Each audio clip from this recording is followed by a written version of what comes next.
गांव के किनारे एक घना जंगल था जिसे लोग भूतिया जंगल कहते थे। गांव के बच्चों को वहां जाने से मना किया जाता था, लेकिन हर कोई इस जगह को लेकर कई कहानियां सुनाता था।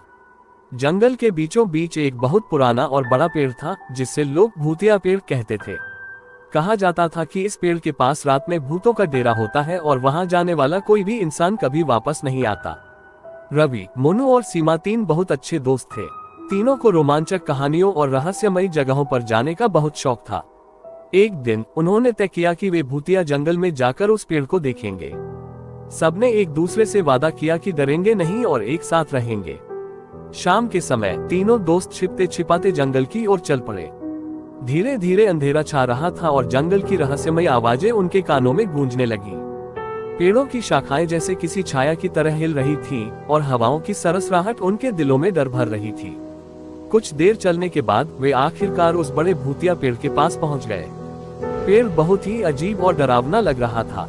उसकी शाखाएं जैसे आकाश को छूने की कोशिश कर रही थीं और उसकी जड़ें जमीन के बाहर निकलकर डरावनी आकृतियां बना रही थीं। पेड़ के चारों ओर घना अंधेरा था और हवा अचानक ठंडी हो गई थी। रवि ने हिम्मत दिखाते हुए पेड़ के करीब जाने का फैसला किया।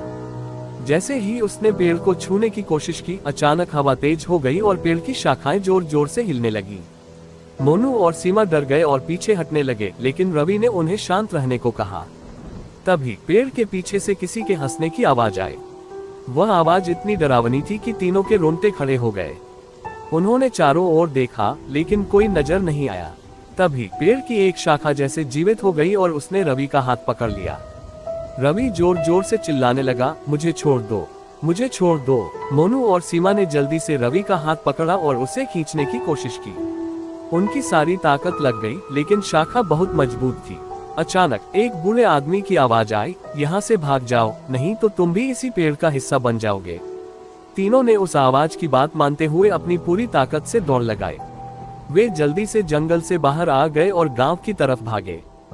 गांव पहुंचने के बाद उन्होंने चैन की सांस ली। उन्होंने कसम खाई कि वे अब कभी उस भूतिया जंगल के पास नहीं जाएंगे।